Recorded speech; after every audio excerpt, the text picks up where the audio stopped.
Cosa vuol dire mollare tutto e soprattutto farlo ai nostri giorni? Ma significa soprattutto riflettere e non vivere una vita automatica, quindi c'è tanta anche cultura dietro, tanta informazione, tanto pensare, tanto meditare. Appunto la mia non è stato un abbandonare il lavoro così per reazione a un contesto nel quale mi trovavo male, ma è stato appunto invece un percorso di amore, insomma, di ritorno alla terra per passione. Cosa vuol dire vivere con 200 euro al mese? Ma significa tornare al saper fare, quindi appunto a coltivare la terra per l'autoproduzione del cibo, piuttosto che scaldare la casa con la legna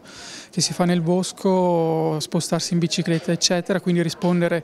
ai propri bisogni in prima persona con le proprie forze, le proprie abilità, un po' come facevano i nostri nonni, e al saperne fare a meno nel senso di ridurre i propri consumi, di non abboccare insomma al consumismo e di vivere una vita semplice e frugale. Quali sono i tuoi progetti da qui al futuro? Ma sicuramente affinare il mio stile di vita, nel senso limare le piccole incoerenze che comunque ho come tutti,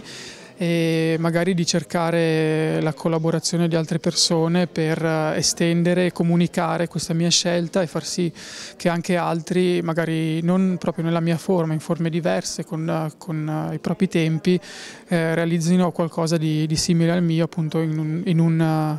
un'ottica di decrescita e di rispetto dell'ambiente. Viviamo in una società in cui i giovani hanno tutto, hanno i cellulari, hanno i computer. Puoi dare un messaggio a questi giovani che li faccia cambiare, li faccia capire realmente cosa vogliono e cosa sono?